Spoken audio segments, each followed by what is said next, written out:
Left, your left, hey. Left, right, your left. You got it.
Truck it off. Tom Cruise, roll out.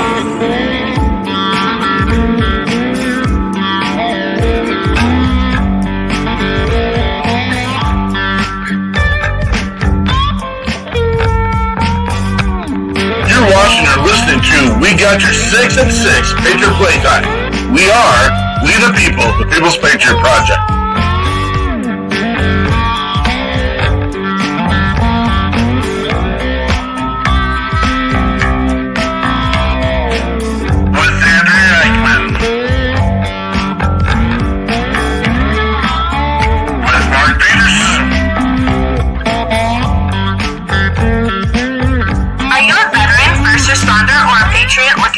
To put your skill set, your thoughts, and ideas, or want to help continue the mission, you have come to the right place. We are the People's Patriot Project, and we are the shock and awe when it comes to meeting the needs of our veterans and first responders. We are dealing with a new enemy in today's world where the wounds are not always seen. We want you to be a part of this mission in saving lives and making a difference. Welcome to We Got Your 6 at 6 Patriot Playtime. Here's the WeP3 Team bringing you today's best heroes hits in the boots on the ground organizations that are saving lives. And as always, Patriot Pride.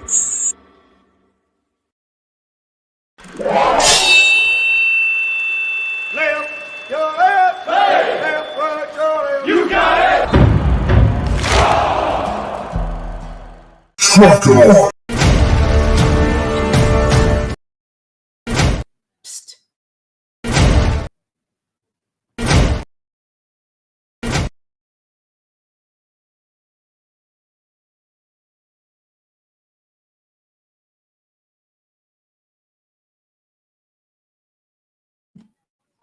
Hello and good evening. This is Andrea Eichmann here with the People's Patriot Project. I am here tonight with Mark Peterson and Jonathan from Bourbon Battle Buddies, and we have a special guest tonight. We bring you every week a guest and some music, usually the musician, but unfortunately that's not the case tonight. We'll get to that later. This is our weekly show. We call it the People's Patriot Project. Presenting We Got Your 6 at 6 / Patriot Playtime. Used to be a lot more playtime. We're old, tired, and always dieting or not drinking, so it's not so much a playtime, but it's still fun. 22 January tonight, we are going to share a gentleman named Earl Granville with you tonight. He's going to share his experiences, his mission, and his positive messaging and healthy ways to battle adversity. We're super excited to share some mix match music with you as well tonight. But before we get started with our guests, we do ask that you take off your hats, stand if you can, cover your hearts, and join us for the Pledge of Allegiance.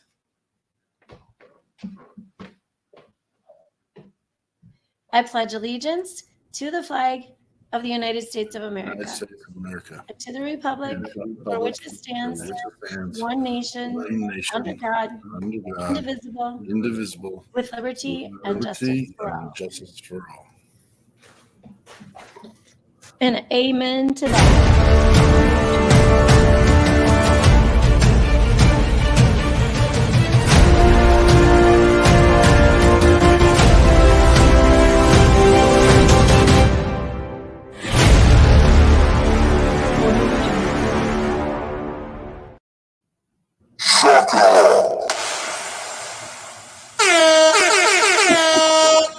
I don't know why it didn't work right off the bat tonight. What the heck?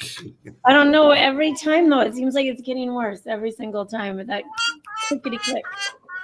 Right. So we're here. We did it. We made it. A little bit behind the gun, only because it's all for good reasons and sad reasons, but we're here.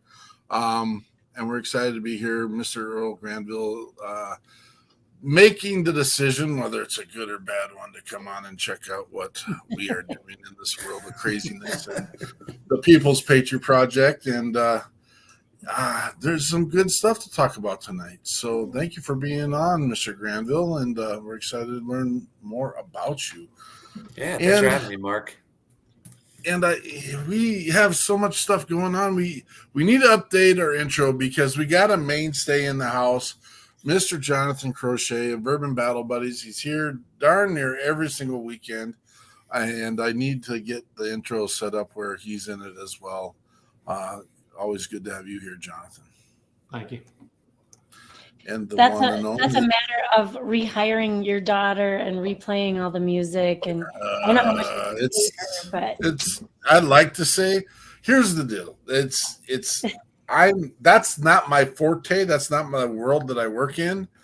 And so I'm sure like a Gabriel Wren could whip that thing out like in 15 minutes. This is like a 3-day project for me because it's like matching it up and making sure it all fits. And I don't know if people notice or realize it, but there's our audible stuff, this sound effect.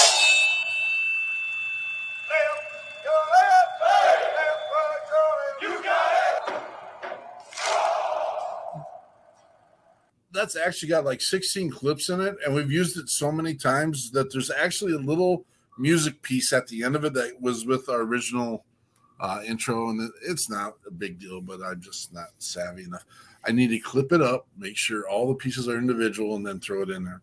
No one needs to know this stuff, so I apologize. And then we have the Andrea Eichmann. You keep changing the A-bomb Eichmann as always. Can we just say that it might be a lack of technological knowledge? And I signed in today and it was like the first time I came on, I had to go get the little 6-digit thing. I don't know what happened. It's dumb. But I'm here. And it's good. Here. Yeah. Just fix stuff like that. It's that simple. And that's right. Yeah. I can't go without your call name, Eichmann. That's the way that's silly. It's a silly one. I have a little news. Can I share a little bit of news with you? I hope it's all good news. Well, it's just a little bit of news because so I always go looking for like prominent veteran and or first responder things. And so this is what I found this week. This was probably, I don't know, maybe it's one of mine, but January 27th, so coming up in a few days here, is the Vietnam War ceasefire in 1973. And that was Nixon's plan. So the Americans and North Vietnamese ironed out the last details of the settlement in early January. All parties came to the conflict, including South Vietnam, and signed the final agreement in Paris on January 27th. As it turned out, only America honored the ceasefire. Boom. And there were lots of expenditures. I think they put it at, it says here 137 billion in direct military expenditures.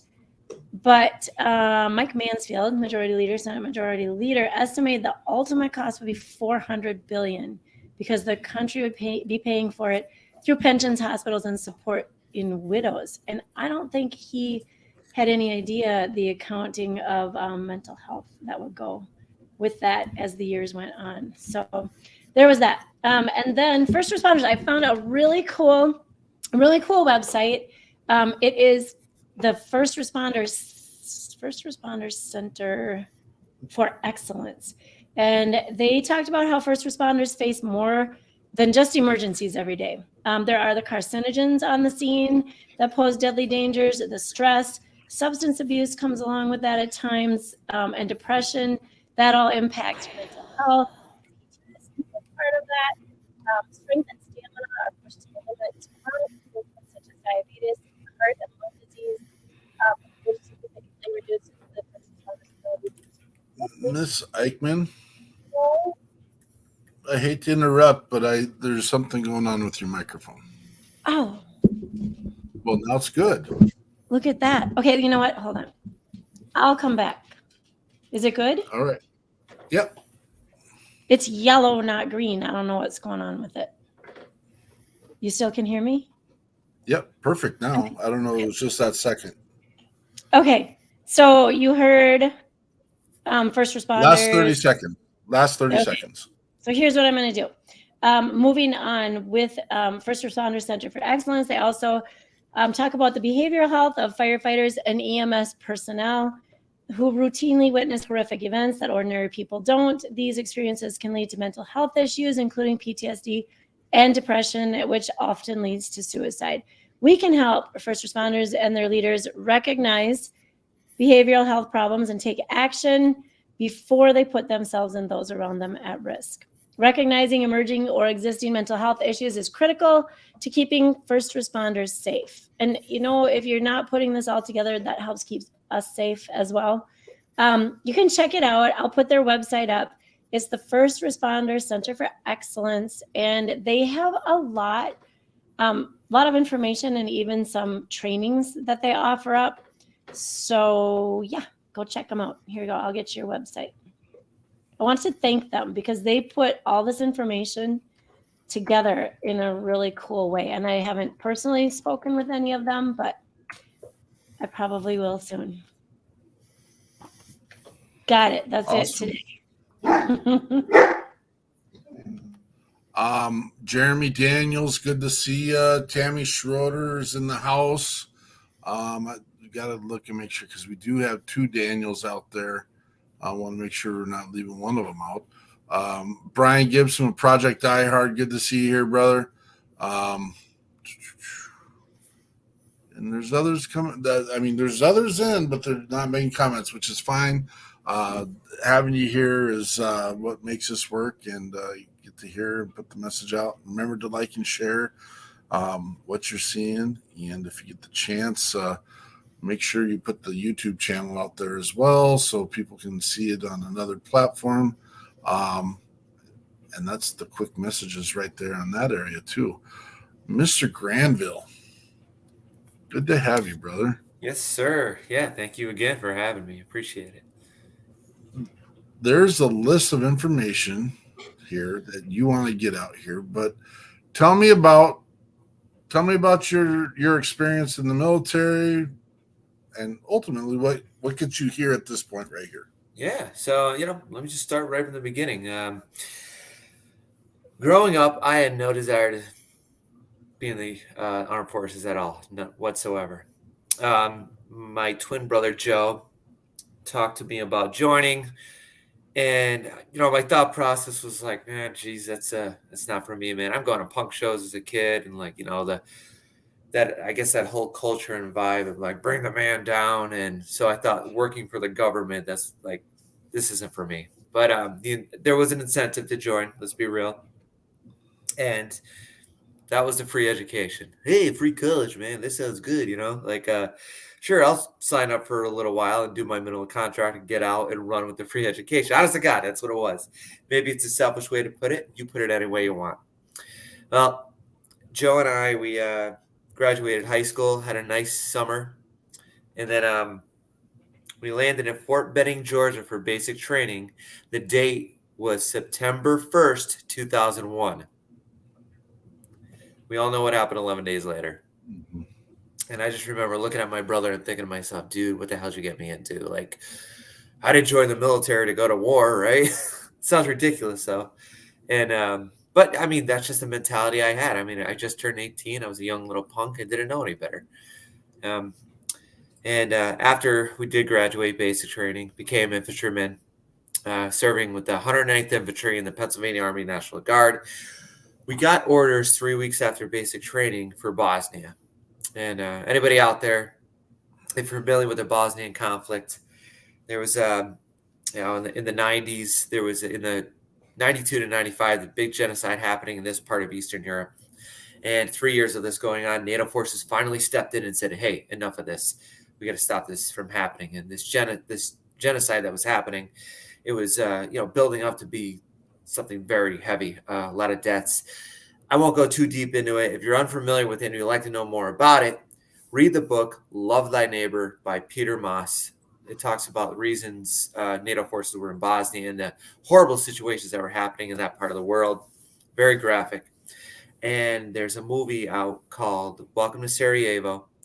And the other movie is called In the Land of Blood and Honey. Blood and Honey was actually written by Angelina Jolie. But a little idea why we're in Bosnia. Now, when we landed there, the 109th Infantry, it was, I think we were like the third last rotation. There was no real threat to us. We were pretty much safe over there. It was just to make sure the fighting didn't pick back up.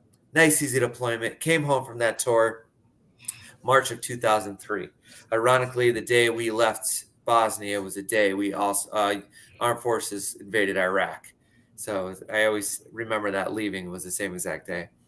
Came home, being that I was guard. I got 2 semesters in at Lackawanna College in Scranton, Pennsylvania. And we then got a warning order for Iraq, but it was a volunteer mission. And I thought to myself, well, it's volunteer. I'm not going to go, man. Joe, on the other hand, he was going to go. And that made me sit back and think a little bit and think, God forbid if something happened to my brother while I'm over back home, partying it up at college, that would really suck. So I put my big girl pants on and off I went to Iraq with my brother. And gentlemen, I got to tell you, it was the best decision I ever made. What do I mean by that? Joining the military, I made it all about me. What can I get out of this? However, going to Iraq, becoming an NCO, I saw the big picture of wearing the uniform. And I realized this isn't about me. It's about us. Being a part of something bigger than myself. And I just love wearing that uniform because of that deployment. And I learned a lot about myself. I learned a lot about the people around me, leadership, and it made me love my job. And we had some stressful times over there. Our battalion was split in half. Half were in al-Assad, Iraq, and the other half was in Ramadi. We all knew this was now 2005, 2006. We knew how heavy Ramadi was at that time. My unit, my guys in Alpha Company were in al-Assad, but my brothers and sisters in, Ramadi, they had a much different deployment than I did, and lost a lot of buddies over there.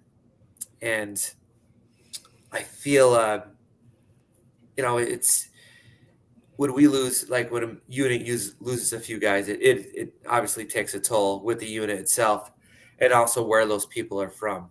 But I feel like being a guard unit, 7 guys we lost in 109th Infantry. Staff Sergeant Ryan Ostrom, he was sniped over there in August of 2005. Then it was Billy Evans, Specialist Billy Evans in New Milford, Pennsylvania. He was next in September. And then 11 days after Billy Evans passed away, we lost 5 guys in the National Guard from one roadside bomb, white phosphorus IED. It was Staff Sergeant George Puglisi, Staff Sergeant Daniel Arnold, Sergeant Eric Slobodnik, PFC Oliver Brown, and Specialist Lee Wiegand. So you can imagine what this is doing for little northeastern Pennsylvania, losing 7 guys from our unit in the 109th Infantry. Like, it really took a toll. The time I went on leave a few months later for my 2-week leave, flags are still half-mast. You're seeing their names on businesses. It's real heavy stuff, Regardless of all this, I still knew this is a job I wanted to do for the rest of my life. Joe and I both re-upped our contracts over there, and we came back home. It was in June of 2006. And after that, I enrolled right back into college. I got my associate's degree, thanks to the GI Bill. The whole reason I joined the military to begin with. And we got another warning order, and this was Afghanistan. And Afghanistan was another volunteer mission with a different battalion of my brigade. And I raised my hand right away. Joe, on the other hand, he was going to stay home. He now has a wife, and they want to start a family. So this is his priority. And he asked me not to go. And I was like, sorry, dude, I'm cutting this cord. And off I went. Well, on this deployment, we were part of what's called the Provincial Reconstruction Team, or PRT for short. Anybody out there who served is familiar with the PRTs. And my platoon's job, we were the security force for the core PRT. And the core PRT's job was helping build infrastructure and renovating buildings like hospitals, maybe building rec centers for the people of Afghanistan. And the province we worked in was the Paktia province in eastern Afghanistan, as we lived in the capital of Paktia province, which was Gardez. And we would escort civil affair officers, let them have their meetings with local government. They would have their meetings, pack them back up after pulling security, and bring them back to base. Very cut and dry mission, working a lot with locals. Very different than my Iraq deployment, which it was very cool, actually, like learning a lot of the culture. Assalamu alaikum, salam. Like, I really enjoyed this. It made me also realize they're not all bad people over there. Sometimes we kind of get, small-minded and focused on just the bad. And hey, some of these people over there, this is where they're born, and this is the culture they're in, but they're not all bad people. But I'm going to get more to that later. On this deployment, like I said, we would escort civil affair officers. They would sit in the back of our Humvees and our MRAPs, whatever we had that day, and take them to their meetings, bring them back, cut and dry mission. One gentleman, though, liked to be in charge of the vehicle he was in. Civil affair officer from Stillwater, Oklahoma. His name is Major Scott Haggerty. And I saw on this 4-day mission, a little town called Zorma in eastern Afghanistan, I was going to be escorting him. So I knew he was going to take that vehicle commander seat, basically the shotgun seat in the vehicle, which was my job. And hey, you know what, Major Haggerty, you want that seat? So be it. Tell you what, I'll be your gunner. Okay. And then I put my gunner, Craig Rains, as a passenger in another vehicle. Everybody's fine with it. Everybody's happy. No harm, no foul, no drama. Continue mission. Well, on the final day out there, we're looking at a future site where we're going to build a school for the locals. And we had to take a different route back to Gardez. I won't get into all the logistics why, but it looks like it would be a much safer route than what we took going in there. So we pulled out our Blue Force tracker maps and found a different route. Seemed much safer. A lot of open roads, less choking points, just to push through with our MRAPs and our Humvees. The vehicle we were riding in was 1151 Humvee, and we were the 5th vehicle in the convoy. And I remember being on the headset, chatting to our rest of the people in the vehicle, and I said to them in the vehicle, man, I was like, man, first time we're ever in this area, who the heck is watering their grass in Afghanistan? Anybody out there who's been over there, there's not much green vegetation that I saw anyway. So this area full of green grass, these trees, I'm like, man, this is beautiful here. We need to patrol here more often. This is nice. The next thing I remember, I saw nothing but black. You know when you put your head underwater and the noise you're hearing at that time, it's like a faint noise? Like anybody out there, just clog your ears with your fingers. You know that noise when you're underwater. That's the best way to describe what I was hearing at the time. And I felt this momentum. And in my mind, I'm saying to myself, what the hell's going on right now? When I came to, I opened my eyes. Big, beautiful sky. It's like 2:30 in the afternoon over there. Like, why am I looking at the sky? Holy shit. I'm on the ground. My feet are backwards, and I'm covered in blood. To the left of me, the Humvee is completely ripped to shreds. We just hit a roadside bomb. All I wanted to do that moment right then and there was assess the situation. Like, I tried to stand up. I couldn't stand up. Are we under attack? Or are we getting ambushed? I don't hear any gunshots. Is everybody else okay? I heard my buddy Joe Voda yell, "Get him in a body bag." All right, people are dead. Is it us? Is it them? What exactly is going on? Okay. So they my medic got to me, U.S. Air Force Tech Sergeant Eric Jones. We call him Doc Jones. Doc started working on my wounds. Like, Doc, how's everybody else doing? They're doing fine. They're doing good. We're going to get you out of here. They put me on a litter. Him and 3 other individuals carried me behind one of the MRAPs that was there for cover. And when they carried me over, they walked me right past 2 body bags. And I could tell with the body armor, I knew exactly what it was.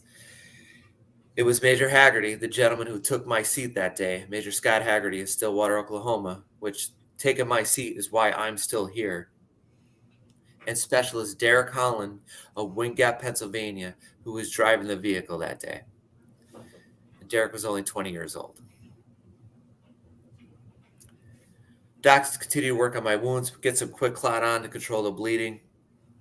Called the 9 line, popped the red smoke. I hear the Black Hawk coming in. They put me on it. Before the Black Hawk takes off, 2 other individuals got on that Black Hawk. One was an Afghan governor that we were escorting who was in the back seat of our Humvee, and he looked pretty beat up. And he was obviously on a litter. And an Afghan police officer who was not wounded, he was there to continue to escort that governor to wherever this Black Hawk was going to take us. Like, just so he had one of his own. Like, I get that. I respect that. And I'm laying on my litter. To the right of me is a governor laying in his litter. And I just, like, my mind is racing. What the hell am I going to do in my life now? Like, what's going forward? I'm only 24 years old at the time. But I know he's like, he looks 10 times worse than I do. And my guess is he's probably in his mid-50s, just from his appearance. And I know age has a lot to do with your injuries sometimes. So I don't even know what his outcome was. But in that moment, I just took my right hand, and I don't care what your faith is. I just took my right hand, squeezed his left, and said to myself, "Dear God, just get us the hell out of here alive." And as that Black Hawk took in the Bagram Air Base, all I kept wanting to do was look up at my legs, kind of see what I was working with, right? And I would sit up, and I would get one of these, push my head back. And after a little while, I'd just sit up again, just want to see what's going on, and I would get one of these. The second time, this dude, whoever's doing it, was petting. I'm not even paying attention to who it is, and they pet my head. And I assumed it was the door gunner of the Black Hawk. And when I look up, it was actually that Afghan police officer. And we look at each other, and it just gives me emotion to relax, and shakes his head. Finally, Black Hawk takes us to Bagram Air Base. Ambulance is waiting there for us. Ambulance takes us over to the hospital. They take us out. They assess our wounds, do x-rays. I'm finally in a room, and a doctor comes in and says, "Hey, we're going to have to do surgery on your right hip immediately. Is that all right?" I was like, "No, Doc, I want to go to the PX first." "Yeah, Doc, let's do this, man. Like, come on, man. Like, let's go. Like, I like actually ask him, "Hey, can we do surgery?" Like, "Hey, man, I got shit to do first, all right?" Before I went into surgery, I got a visitor. Once again, it was that Afghan police officer. And he walks into my room, big smile on his face, and he does this, and he starts talking. And he doesn't even speak English. We all know body language, right? Like, I knew exactly why he was there. I thought that was pretty cool. He came in just to check up on me. And I say that because, look, anybody out there who served, I'm sure you all know what blue on green is, right? Maybe the foreign military we're working with in this country, or foreign police that we may be working with. I've heard horror stories when my time at Walter Reed, some of my fellow wounded veterans there, and some of the heavy stuff they endured, where a cop they were working with all this time just decides to go rogue and start shooting, U.S. Armed Forces. And then unfortunately they had to kill him, whatever. But we're always on this watch of like, don't trust these people. Like, you know, you don't know what their motives really are. So for this gentleman to come in and greet me like that just to see how I was doing, I didn't know this person. All I knew him was that day that I worked with him, and for him to go in there to see how I was doing, that kind of stuck with me a lot. You know what I mean? Like, they're not all bad people. You heard me say it before. So moving forward, I went under for surgery, and I woke up in Launchstuhl Air Base in Ramstein, Germany, to a nurse pulling my breathing tube out. And later on that day, doctors came in and said, your right leg we're able to salvage, but we're going to have to amputate your left leg. And I actually asked the doctor, I was like, you think I could keep it? And he's like, well, if you keep it, it's just going to be dangling. You're going to use crutches. I was like, no, doc, hold on a second. Do you think I could keep it, saw it off, and keep it? And the doc said, no. And I was like, dude, hey, man, you guys tell me. There's absolutely nothing more of mine than my friggin' own leg, right? And I was like, what are you going to do with the doc? Bring it home for your dog to chew on? I get lost with that garbage, right? And he's like, we're going to incinerate it. I was like, that's a waste of a good Halloween prop right there, man. Like, did you ever see A Christmas Story, make a lamp out of it or something like that, like. But, no, I didn't get to keep my leg, which is very disappointing. They amputated it and had many more surgeries on my right leg while I was in Germany. And I finally got the green light, Walter Reed Army Medical Center. And this is going to be my home for a while. So we take a C-17 back to the United States. Finally got to Walter Reed in Washington, D.C. I'm actually going to be there tomorrow for prosthetic work. But this is going to be home. And my third day there at Walter Reed, my family gets a green light, my immediate family, to come down. And one by one, they come visit me in the ICU. First my mom, then my dad, then one of my siblings. They left. And eventually, there was Joe. And you got to see, like my perspective of this, like, to me, it's just a reunion. Like, it's obviously, like, my life is completely altered. Looks like I lost 40 pounds just from during the week of leading up to getting there. But seeing everybody, it just felt good. Not thinking what's going through their head. And seeing Joe for that reunion, he said to me at one point, it's like, I should have just gone with you. Dude, gone with me? You might have been killed. Like, look, chalk this up as like, hey, we got lucky. Right? Or I got lucky. You know what I mean? Like I said, Major Haggerty, God rest his soul, he's a friend of mine. I do a charity event for him in Oklahoma every year in March. So anybody out there in Oklahoma, hit me up. Come to Stillwater and join us. But if Major Haggerty didn't take my seat that day, I would have been killed. So what do I have to complain about? I just lost a leg, right? And I'm trying to tell him this. And he's like, man, just the guilt that I guess he had. It's like, look, dude, there's nothing you could have done. I'm here, and that's it, and that's that. So what's next? My time at Walter Reed, ladies and gentlemen, once in a while, Joe would be there, be with me in physical therapy. When I couldn't walk yet, he would go at my appointments, push me in the wheelchair. But I feel like life was good. Like, moving forward, like, I was very optimistic. You also have to remember, this is 2008. The surge in the Iraq War happened a year prior. So there's tons of men and women around me in situations like this. It seems like in Afghanistan, when the nicer months hit, when the sun is out, that's when the Taliban likes to come out and play. So, I mean, I'll be at Walter Reed tomorrow, and it's like a ghost town, which is a good thing. But back when I first got there, there's tons of men and women in situations like this. And you think of it as like a somber place, but I promise you, it was like the complete opposite. And one thing that was going on is like that mentality, that warrior spirit never left. And there's one thing we're good at in the military, is busting each other's chops. Like, even though lives are altered, the Army and the Marines are still duking it out. What's a better branch? Nobody selects the Air Force. Like, it was just cool, like, seeing everybody's spirits up and moving forward. And looking back, I realized how important that was in my recovery. Like, people my age still being active, seeing people with much worse injuries than mine, like running or snowboarding. I'm like, boy, this isn't really going to be that bad.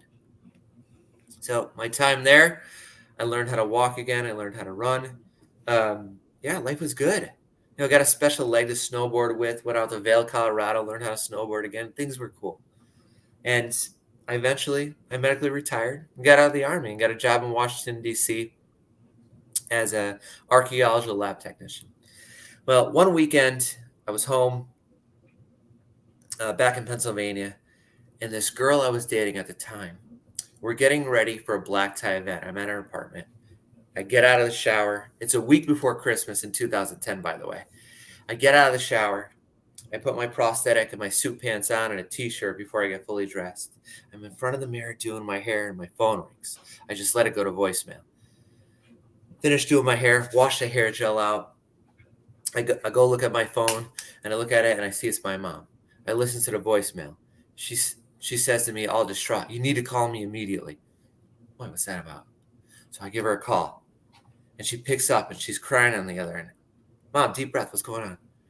"Earl, I'm so sorry." "Mom, deep breath. Calm down. What's up? Talk to me." "Earl, I'm so sorry." "Mom, shut up." And I didn't say shut up, but I was like, "Mom, calm down. What's up?" While on active duty, my twin brother, Staff Sergeant Joe Granville, takes his own life. Worst day of my life, guys. How do I get this second chance at life and have my own twin brother take his away? I was crushed.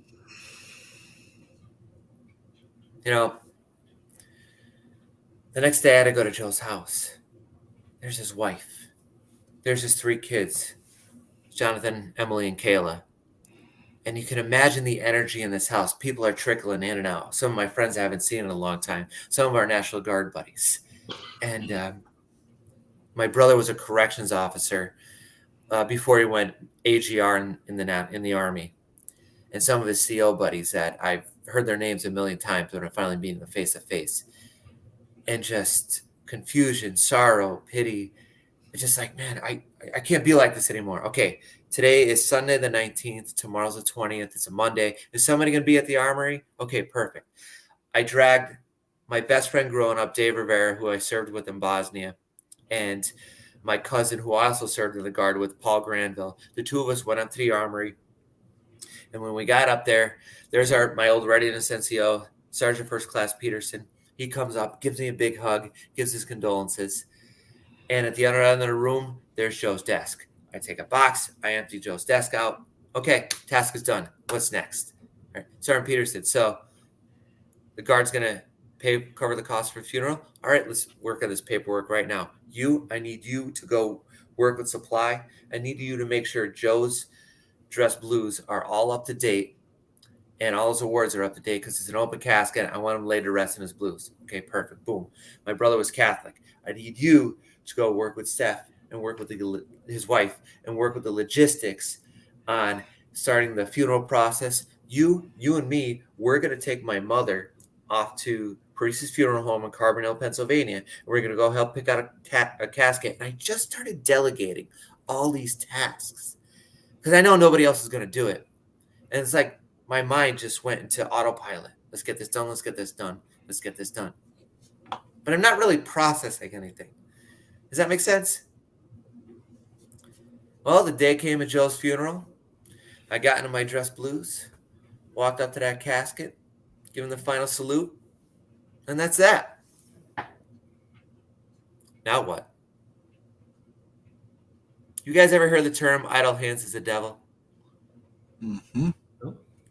Yep, that's exactly what the happened. Majority of our brothers and sisters are dealing with. That's why we're here. Yeah.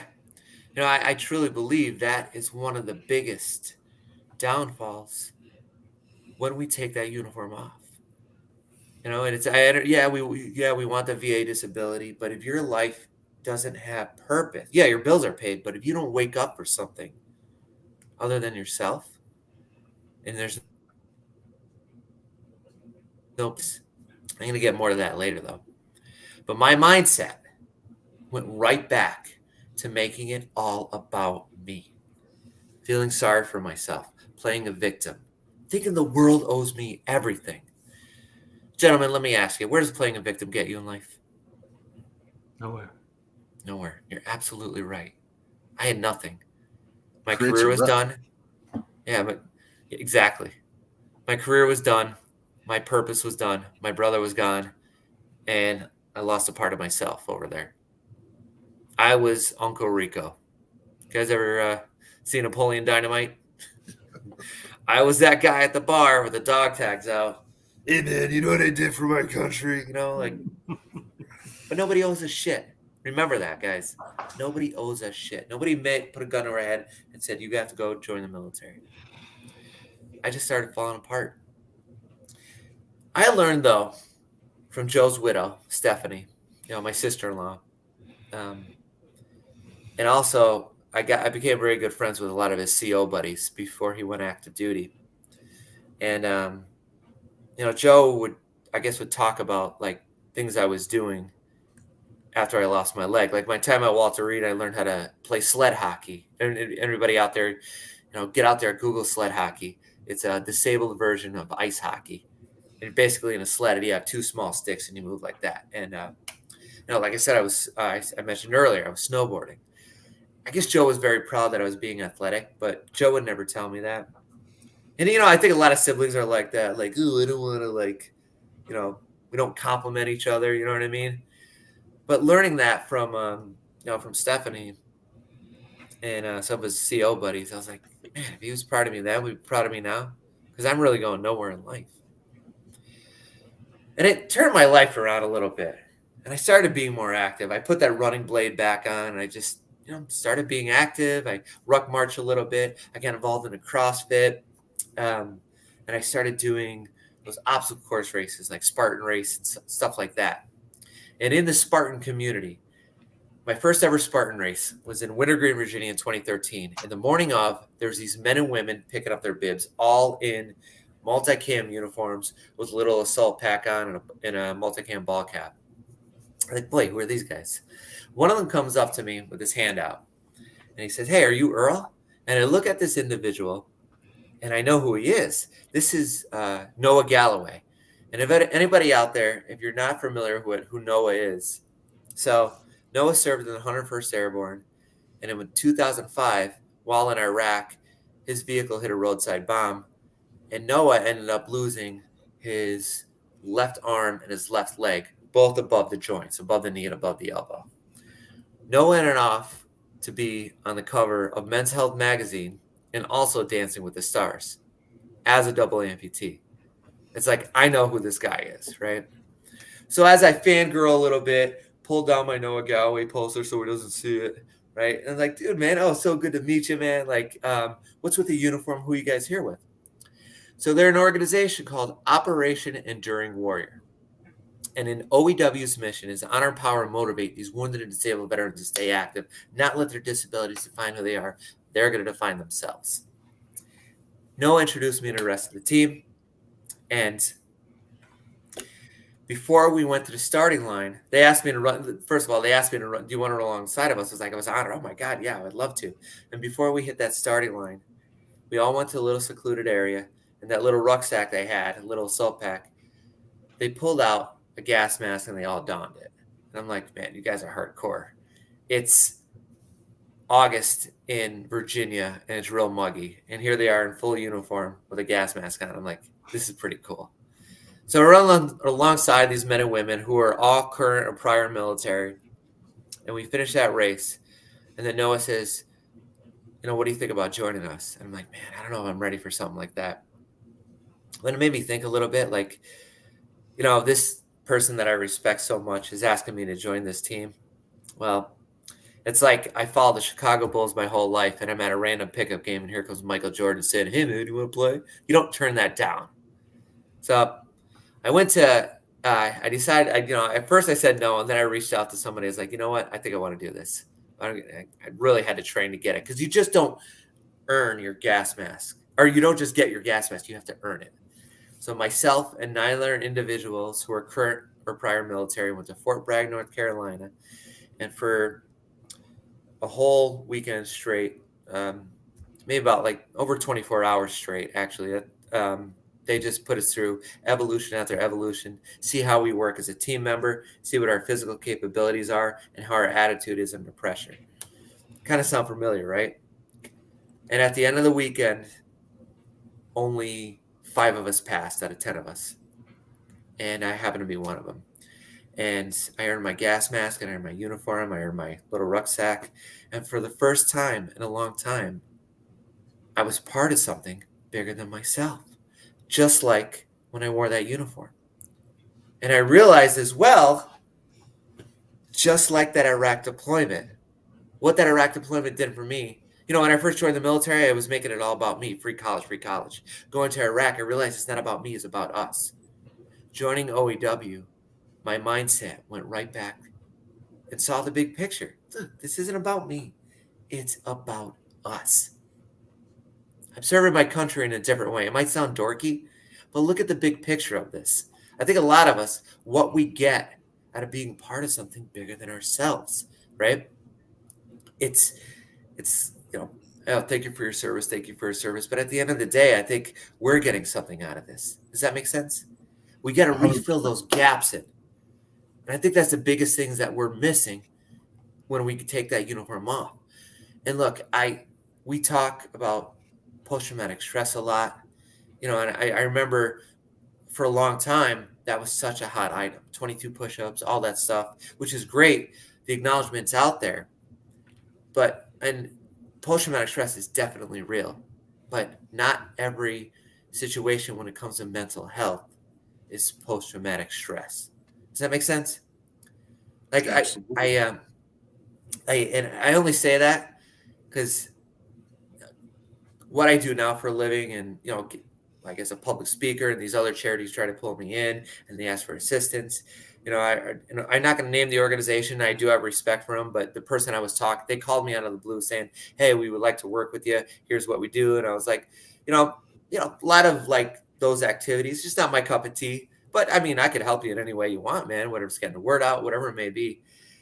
And this person said on the other end, "Well, we can help you with your post-traumatic stress." And I said, "Well, now I'm not here to talk about my diagnostics, what I'm diagnosed with or anything like that. I'm not saying I do. I'm not saying I don't. That's not the conversation for this." But what I said next to them was like, "So what makes you think I have post-traumatic stress?" You know what I mean? You get what I'm saying? I think everybody, they just automatically like, "Oh, we're all doctors all of a sudden. Oh, you were in Iraq and you're having a bad day. Well, it must be your post-traumatic stress." Like, time out, guys. Not everybody's situation is the same up in here. Everybody's different when it comes to our mind. Does that make sense? Absolutely. That's a message we send regularly. And that's a piece that I don't want the world to. All of our veterans are not broken. Right. And Mm-hmm. not all of our first responders are broken. Right. There are some that are struggling with some social, emotional, and our PTSD related symptoms and background and experiences. And we never know when that stuff's going to well up. And that's the other piece of this. And that goes back to your idle hands conversation of, you know what, if you're not using it for the good or you're not using it at all, there is a time where that can come up. Right. And my ideas and what I feel like is just a good, simple, I guess, base of finding your next chapter in life when you take that uniform off. What I like to talk about is the 3 Ps that I feel like we all need as human beings, military or not, like military, first responder, just a regular civilian who's, an accountant somewhere. We all need 3 Ps in our lives. 1, you must have a purpose. My purpose now is I'm a public speaker. I travel all over the country discussing healthy ways to battle adversity, the importance of having a purpose in your life, and finding what you wake up to do every day. What is your purpose in life? Okay. Like I said, mine is a public speaker. You can check me out at earlgranville.org when I go a little deeper in there in some of my videos. 2, what is your passion? Okay. What do you wake up to do every day for yourself? For me, it's physical fitness. That's very important to me. We have to be very physically active in this organization, Operation Enduring Warrior. So being in that gym,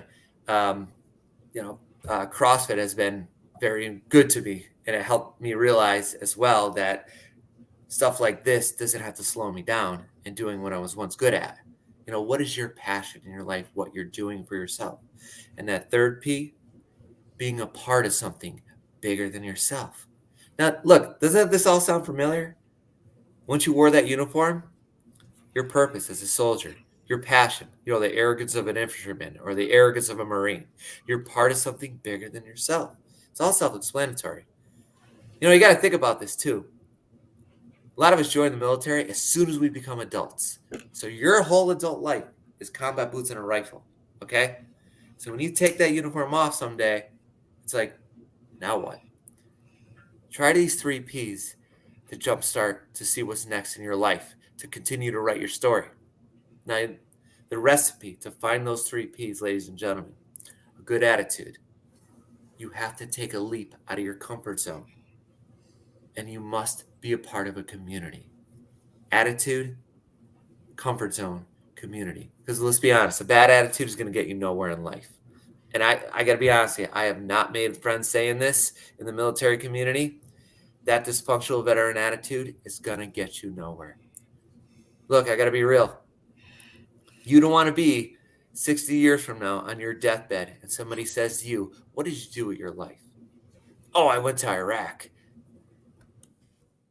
That was a long time ago, man. What else did you do? You don't want your whole life to be defined by your military service. So find that good attitude to help you find those 3 Ps.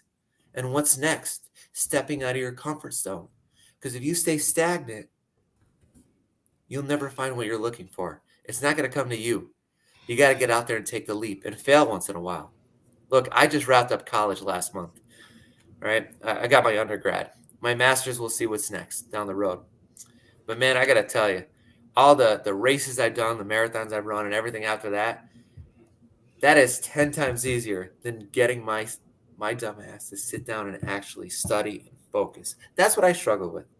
But I had to step out of that comfort zone to actually do that. And what was my motive to finally finish college? Oh, my GI Bill is about to expire. I was like, man, I got to do this. I got to do this now. Does that make sense? To me, man, I would rather go climb a damn mountain than sit down and try to study. But I have to do it. And that was a big push out of my comfort zone. But now, what's the reward after that? Hey, I'm getting my undergrad. Whatever it means to people, it's a liberal studies degree. I already have a great job, so I just wanted to get some type of undergrad. What's the fastest way to get it? Liberal studies. And to me, it's a nice little paper to put on the wall. And no one in my family has gotten their undergrad yet. So it's like important for me.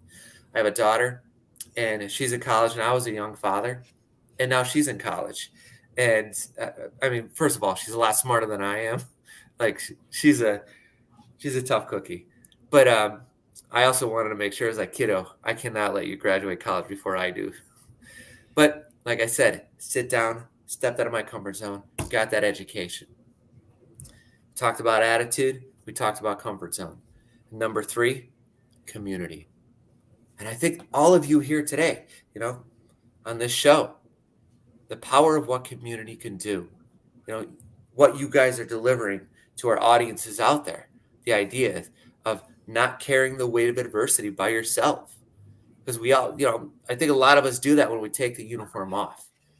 People don't know how to be vulnerable. I did it for a while after Joe died. The struggles that one may face, from their demons in the past or not knowing what to do next.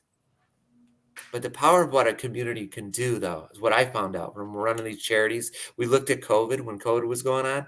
I live in just outside of Scranton, Pennsylvania, small communities. We all just chipped in to help our small businesses stay afloat, seeing what the power of community can do. Does that make sense? Absolutely. But I think it starts with the individual to actually reach out and say, look, I'm struggling with something here. And then our leaders step in, and as a community, we all carry that weight together. And I got an example for that right here.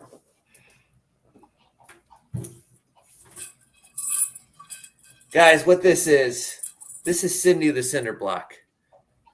What Cindy represents is a heavy weight of adversity that we all carry as individuals. Military, first responder, civilian, I don't care who you are. The weight of adversity that holds us down and stops us from enjoying life.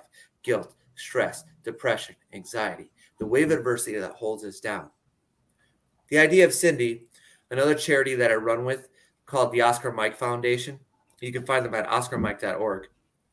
When we run our Spartan races, I'll start off with this.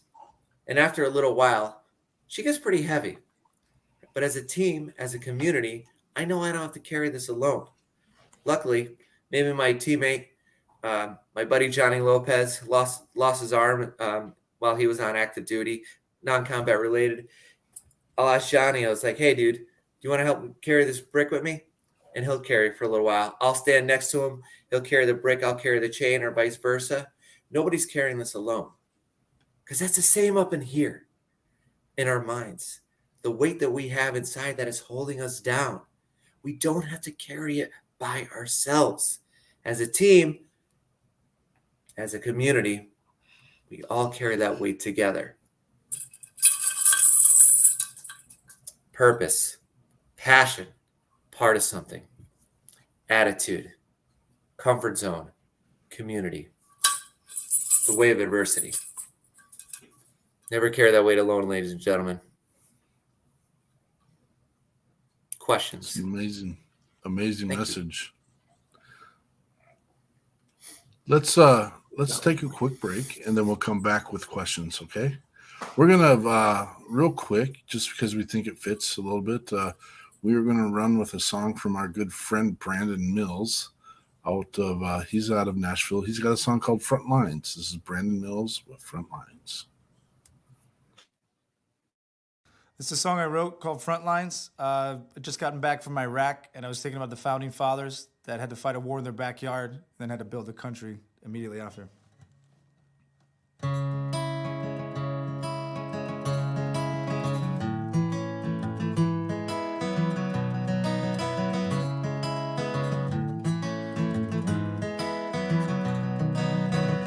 There's fire on the mountain, so run, boys, run.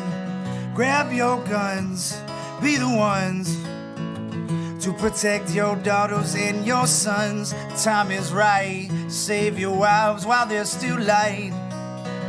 If we don't move now, we might not make it out alive. If come to rob, if come to destroy, well, do your job, never let them take away anything that we love.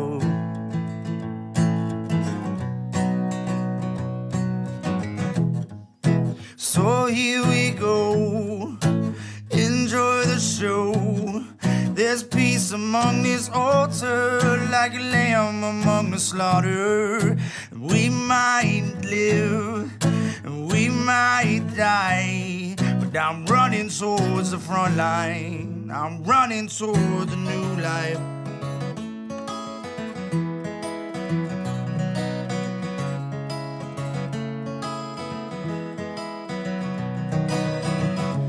Made it out alive, did we survive? Battle axe in hands and war scars in our minds. Before I die, remind me to say exactly what happened those fateful bloody days. Oh.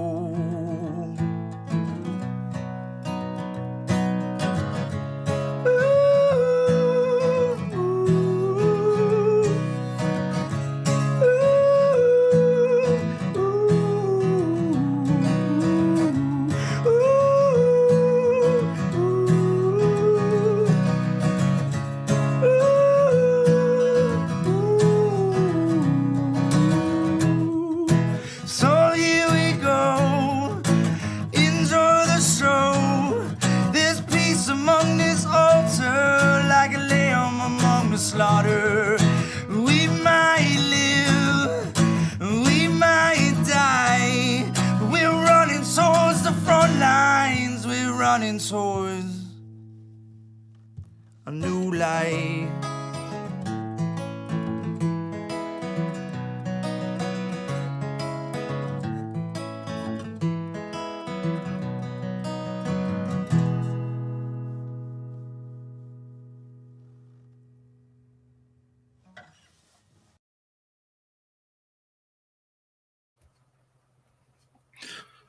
Last week, our organization partnered with a couple organizations to come up with a mission.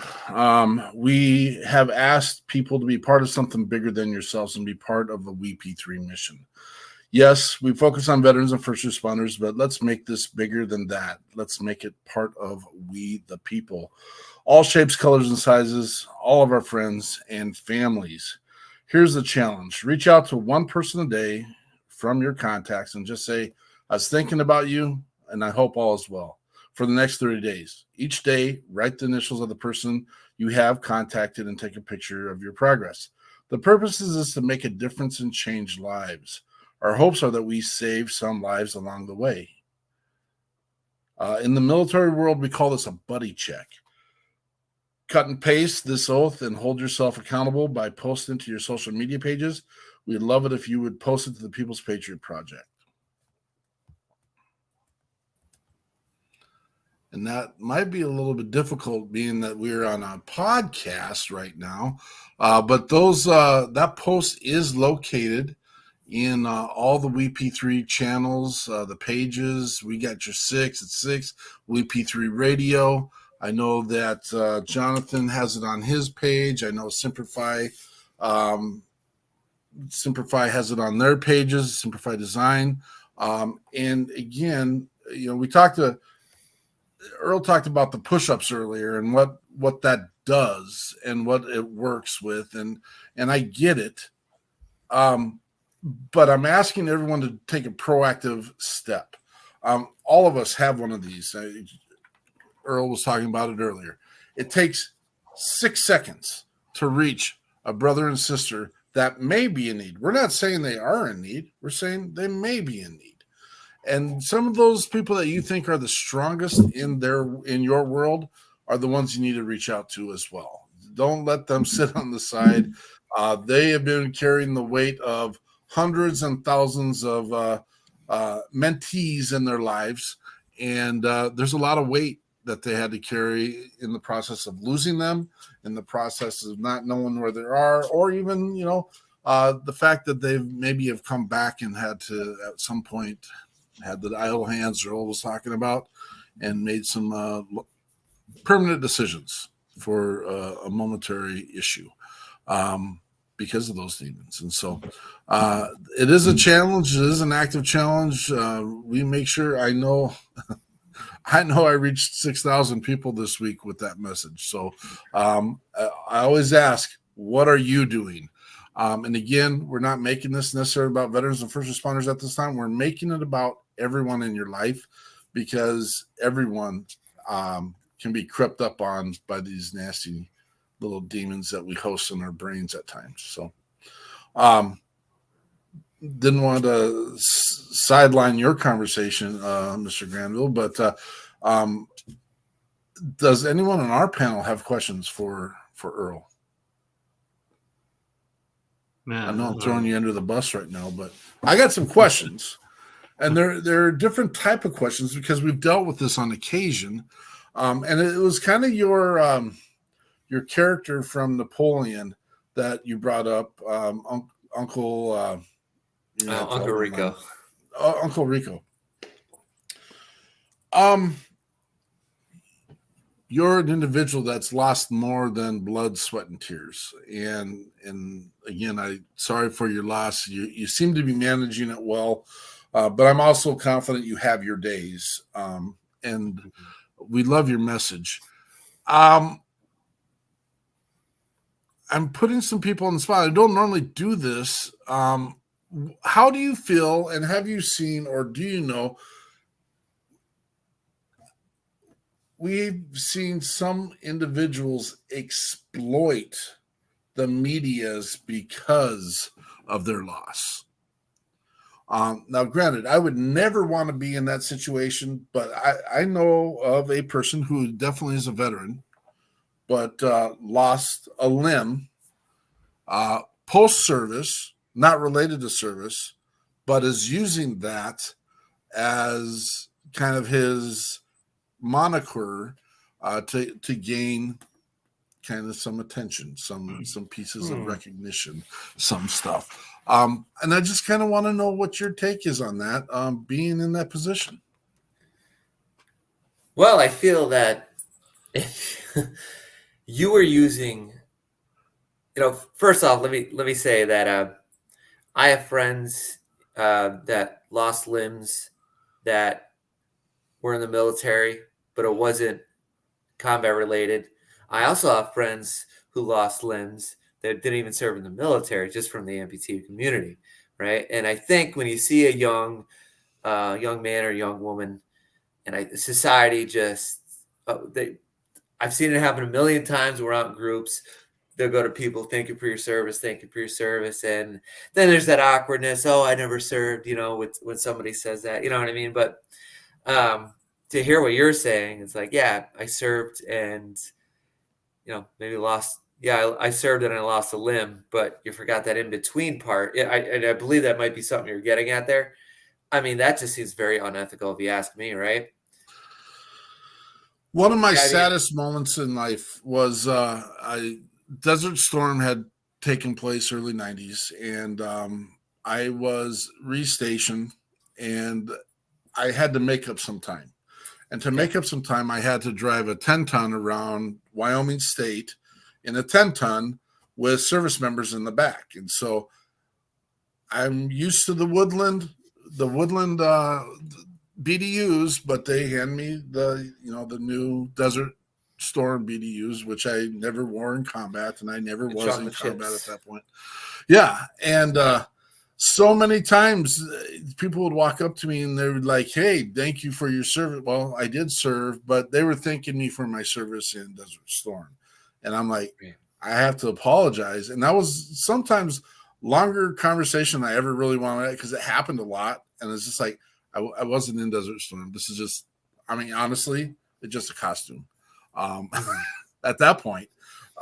And so I got back to my woodland greens, and it is what it is. But that was a tough piece, because people were willing to give me stuff in lieu of that as well. And because in Wyoming State, there's not a lot of, it's a small population. There's not a lot of service members from Wyoming, and but they were treating me like a hero, and I didn't deserve that. And I wouldn't take it knowingly.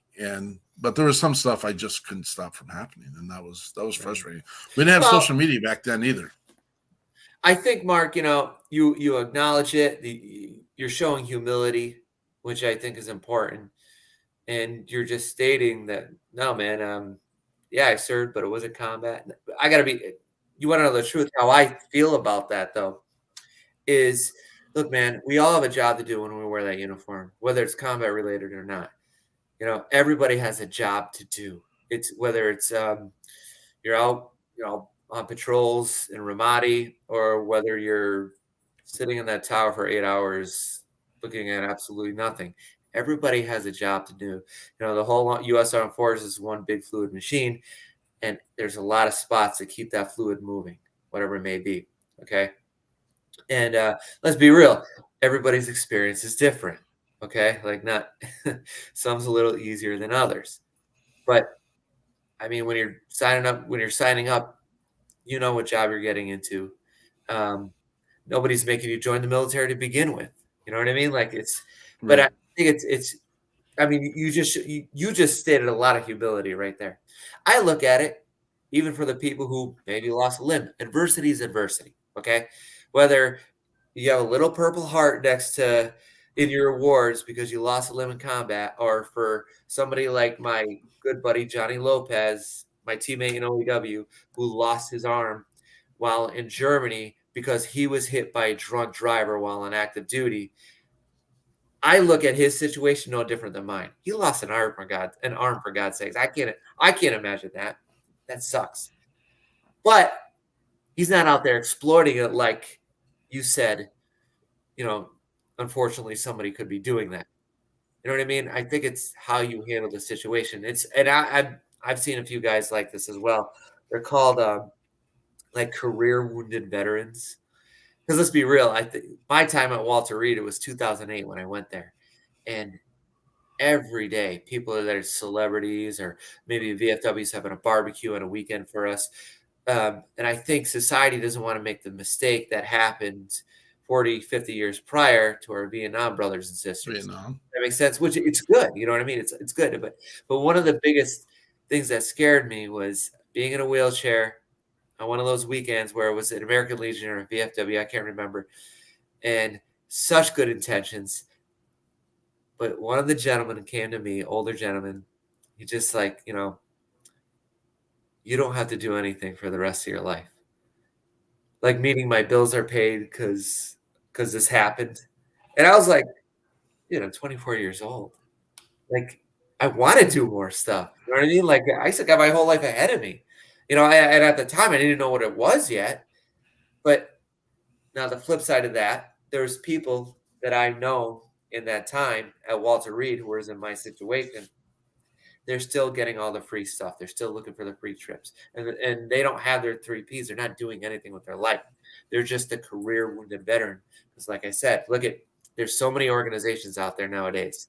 You just sit down for 2 minutes and write down every charity you know. I guarantee it, 99 to 100% of those charities you wrote down started after 9/11.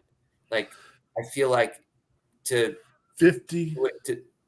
to be a veteran, Uh-huh. in our culture, I think it's at this time and day and age, I think it's good because how society treats us.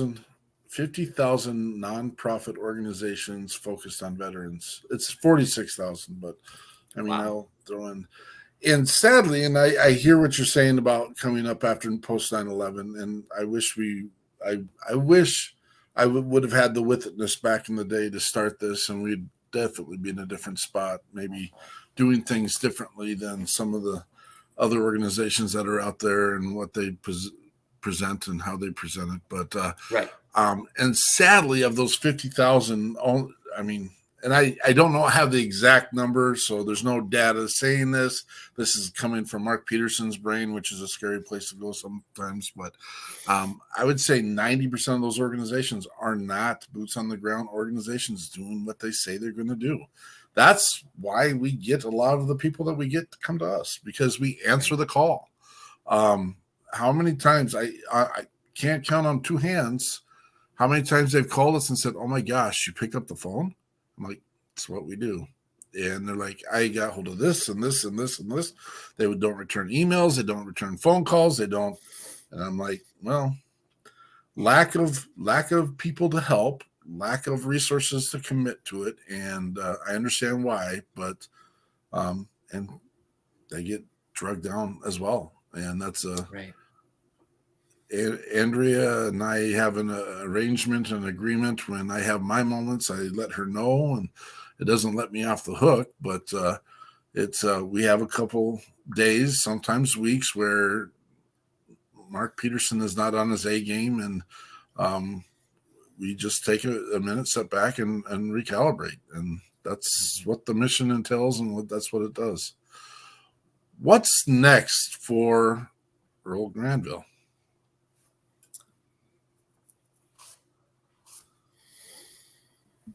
Something with fitness, like Okay.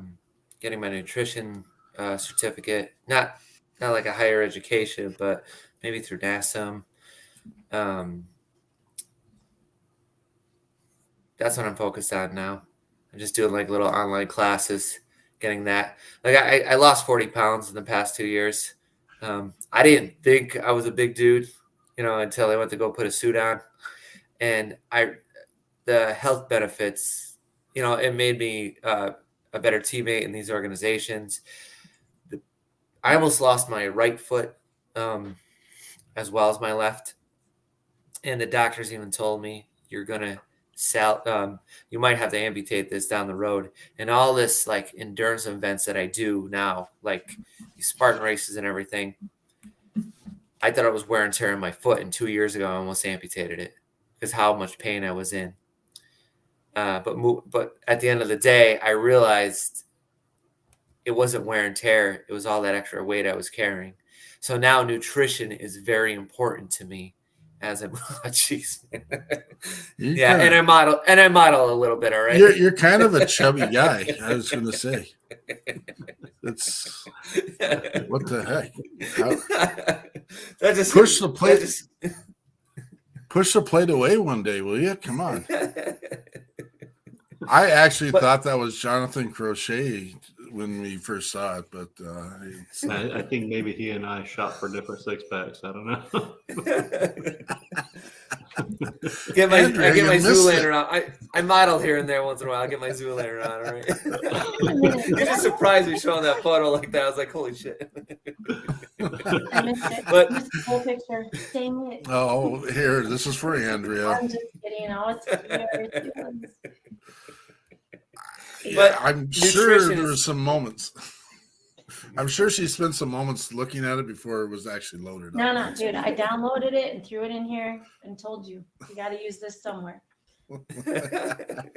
So obviously nutrition has been very important to me, and diet and and physical fitness, and anybody out there I think who wants to live a healthier lifestyle, I think some of the stuff that I want you to focus on out there is like 80% of it I feel like is what you're putting in your body. Now, I'm not saying you have to eat salads the rest of your life, but I try to eat red meat just once a week. I try to focus on healthier carbs instead of French fries, maybe brown rice, and portion sizes as well. And that's a whole other story of talking about. And physical fitness. I'm not saying you got to get out there and run a marathon, but try to get in those steps. This started with me literally when I first started walking again, like my time at Walter Reed, all the medicine I was on, I gained a lot of weight. What helped me lose it was just walking. I'm not kidding you, just walking every day. Get out there. Hey, get out there and ruck march. we all serve in the military. We know what it's like to have a ruck on your back. Don't start off with 50 pounds. Start off small, 15, and just build yourself. Build those small bites, guys. Small bites at a time. Start off with nothing. Walk. Yeah. Or go do we do a 10-mile rec for the People's Patriot Project. And there you go, man. There you go. And there's a lot of people who struggle to get through the 10 miles. I'll be honest. There was a moment I struggled to get through 10 miles Right. in a timely manner. Take it back a little bit. Do the 5 miles first and then build up to 10. Me and Andrea, and I want to share this a little bit, and you're going to have to remember his name, Andrea. We were on a ruck march with the Nearly Naked up here in Minnesota, and they do, I think, like 7 events across the country, and it's a real fun event and real good friends with the founder of it. And me and Andrea, so this is in March, and March is supposed to be when it starts warming up. And Jonathan, I don't want to hear a word during the story, okay? Because he's down in southern Louisiana. I didn't even know there was a place south of New Orleans, to be honest with you. And he lives south of New Orleans. And so we're in March, and we decided to go. Now, Duluth is 3 hours north of Minneapolis. Andrea is about 30 minutes south. I'm about 30 minutes north. But Right Duluth is 3 hours north of that, and it's on Lake Superior.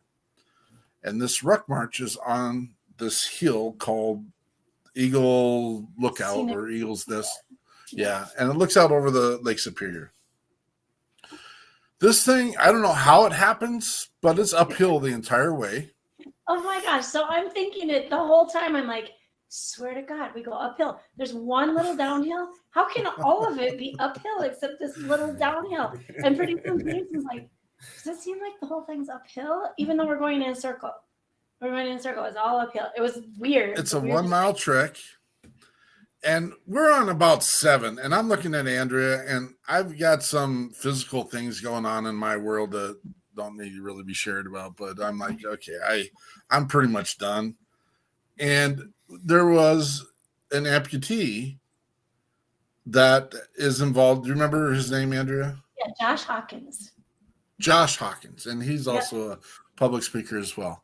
Well, we've been watching him kind of all day as, hey, oh man, this is impressive. And the Nearly Naked Ruck March does this talk about why we do it, why you carry the weight, and why you don't give up.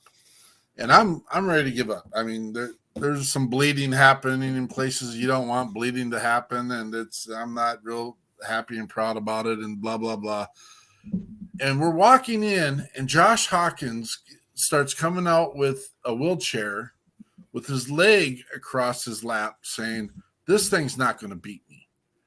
He had some either a malfunction or he was wearing a sore in his leg or whatever. I don't never ask him what the reason purpose was, but he pulled out long enough to take his leg off, and he's back on the track. And me and Andrea are like, nope. You know what he said? As we're thinking about veering to the exit, and he's coming back in, and he's wheeling his wheelchair, and he goes, "I'm not gonna let something like this leg stop me from finishing." And I'm like, "Oh, yeah, I'm not quitting, because look at what he's doing. I'm not doing." His strength like carried right across the path to us, and I'm like, "No, we're good. We're good. We can go get our 3 more marbles and be okay." So perspective. It was inspiration. 100%. 100%. Pretty cool. Yeah. We tracked him down and then had him on our show. That's how much we respected him and how much we thought of him as, it was a leadership thing and a I don't know, admiration really when it's all said and done. Nice, man. Sometimes it just takes one person, Uh-huh. Well, and it just was an eye opener and a life lesson for me. And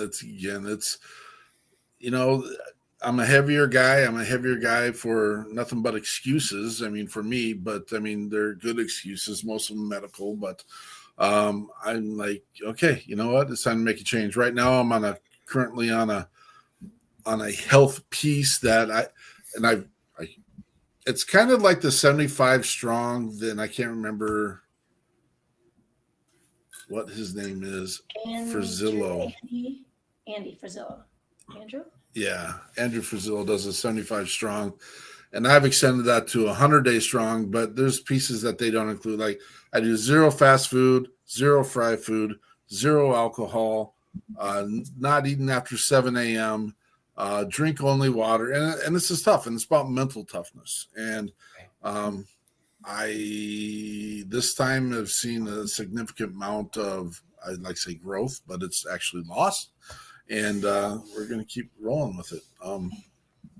Had a couple little setbacks because of my choices. The right time, right place. And I said, you know what? I'm going to have one smoked bourbon here as I was enjoying one of our veteran musicians down at the mudroom with Andrea and my family. I was like, it's the perfect time and place to have a smoked bourbon, and I did it. I didn't overdo it, and I started my days over because that's my consequence. But fitness and health is an important piece of this, and we're trying to look for pieces of those.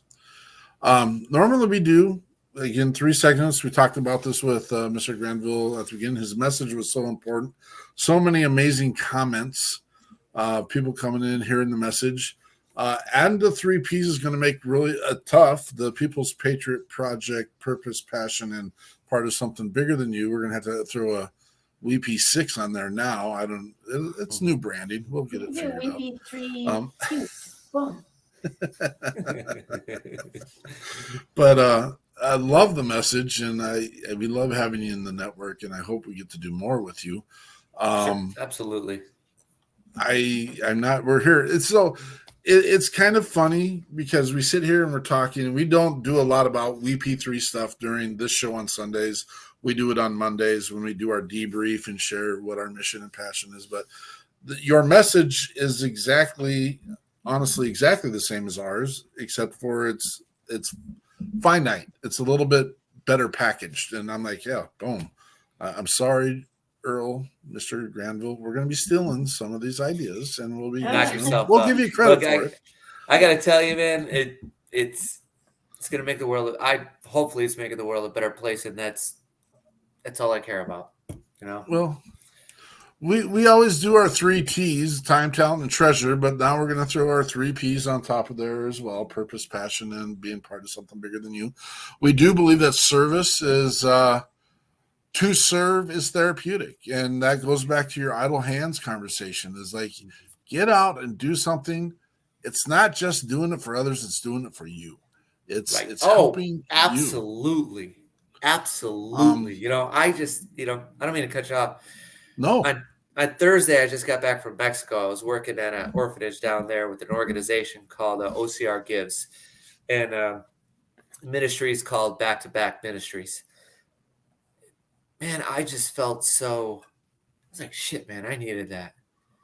And it's like, I think we sometimes the service work we do, we get more out of this than the people we're helping. I truly do believe that, and it's, I got to be honest with you, man. If you did service and it made you feel like a bag of shit, why would people go back and do it? You know what I mean? Well, and I'm not saying don't go out there and do shit. That's the last thing I'd ever say. But this right here, as a society, we all carry that weight together, man. If you think it all glues in together. This as a community, really does. we carry it together. You build those relationships, like these Spartan races. We have partnerships with. It's more than that medal at the end of the finish line. All of us pushing that wheelchair of somebody helping their goal together, reach their goal together. I'm telling you, man. I constantly tell people how selfish I am, because when I'm doing this, when we do WeP3 things, when we're out serving, I feel good. I am enjoying myself. When I get to hug a brother and sister from North Carolina, South Carolina, Louisiana, down in Nashville, head to Texas, when I get to hug them and realize that we are building relationships and we're doing things together, it makes me feel good. Yeah. And I don't, as I'm pushing, people aren't going to see this on any of our podcasts, because clearly these are pictures I'm putting up. There's no one not smiling in these pictures. Mm-hmm. If you're having a hard time finding a smile in your life, get involved with one of these organizations. Get involved with the Oscar Mike Foundation. Get involved with Operation Enduring Warrior.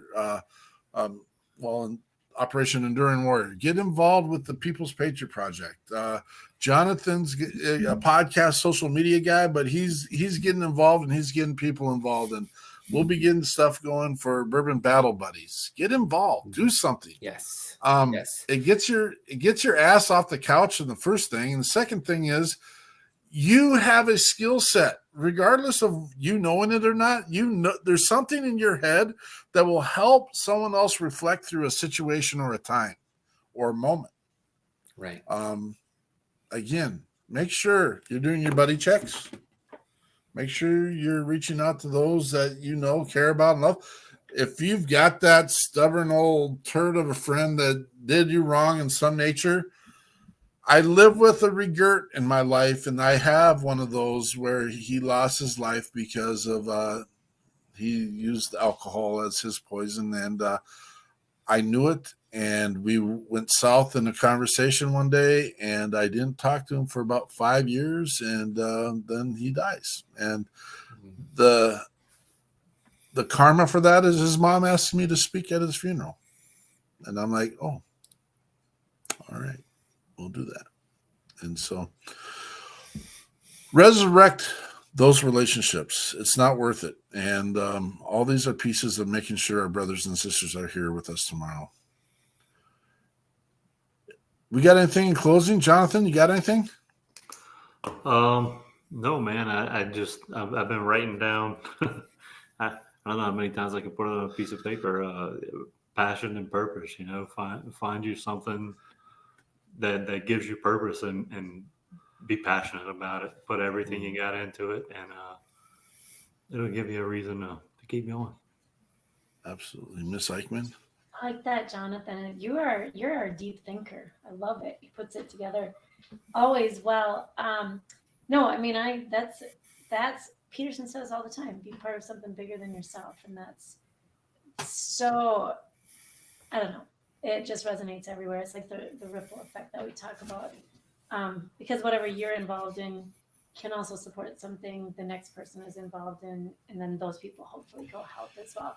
And being from the non-military perspective, I just have to say that the outlook, so I come from a wrestling family, and it's all about work ethic and attitude. And so that fits into all of this as well. And I just see a lot of positive attitudes. You have a great way of talking about your injuries and your outlook. I mean, you came back, and that's a huge piece. And it's so easy to get down, and we've dealt with, you know, that kind of being the last straw for some people. And that wasn't your most down, I don't think. And so thank you for sharing. And it's always our goal. There's someone out there listening or who will listen to this that is going to need to hear all of these messages. They were amazing messages tonight. So thank you very much for sharing. Very much. I appreciate it. Mr. Granville, anything in closing? You don't need a uniform, ladies and gentlemen, to serve your country. That leadership you held when you wore that uniform, get out there and bring it right to your own backyard. Mark, you said it, you nailed it. Get out there and do something, man. Find what works for you. You know what I mean? Like if I found the physical fitness charities in helping people reach their physical goals, like the Oscar Mike Foundation, OEW. There's another one I work with a little bit called Warrior Strong Incorporated. These organizations I found is what I love to do, because physical fitness is that second P of mine, that passion. So whatever your passion is, if you can take that passion out into the world and help other people reach what they're looking for in life, that's what leadership is. And if you worn that uniform, first responder, military, no matter what, you have that leadership in you. It's that second recipe, stepping out of your comfort zone to find what you're good at and give it to the world, because we all have it, ladies and gentlemen. I love it. Again, thank you for coming on this weekend and sharing your point of view, your perspective, your real life experiences. I am in awe and enamored with the attitude you have. If anyone had a reason to have a moment of this sucks and lived on that for a moment, you would be one of those people. But you've taken it, you've ran with it, and it inspires me. I got both my damn legs, and I should probably do a little bit more with what I have, and you do that. We've got a good friend, Cody Strong, who is a double amputee out in Colorado, and he is an absolute monster in the world, and he does more with less than without both legs than most of us do with both legs. And so you're an inspiration, and greatly appreciated, and we love your story. And again, if you can hang for a little bit after our show, we do a little post-show collaboration piece, and so we'll just continue to have a conversation if you're willing and available. I'm excited to share the next song. Is one of our, not our first, but one of our early artists, and he's a little bit away from the music world right now because he's had to make sure his children go to college, and he wanted to make sure that was important. And we're trying to find ways to get him where he can not have to worry so much about that. But we got Stephen John, and this is probably the perfect song to end this show, is Life is Good.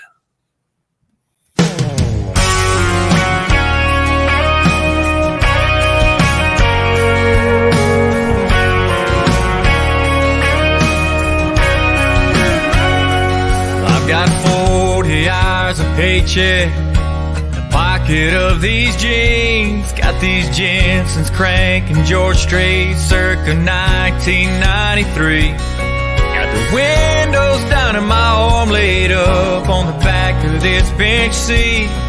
I'm headed toward the drive, the sweet little Cajun queen. Life is good,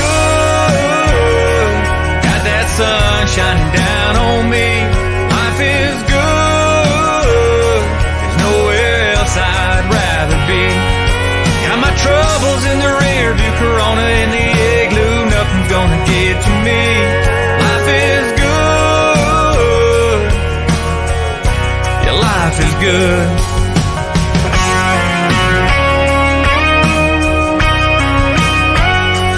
Pull on over to the shoulder, baby, can I have this dance? Truck doors open, she moves closer, persuaded I a happy man. Her head on my chest, my hand on her hips, honeysuckle floating on the breeze. Hope these cars flying by don't pay us no mind, 'cause I don't ever wanna leave.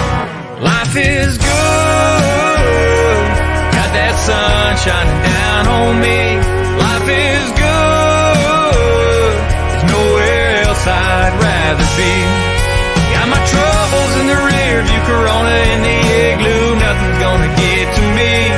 Life is good, yeah, life is good.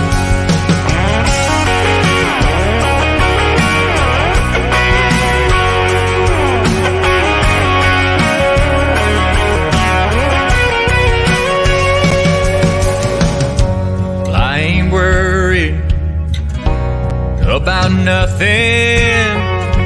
Well, I ain't worried about a thing. I ain't worried about nothing.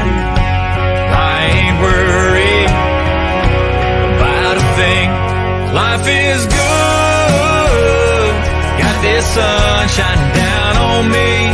Life is good, I'd rather be. Got my troubles in the rear view, Corona in the igloo, nothing's gonna get to me.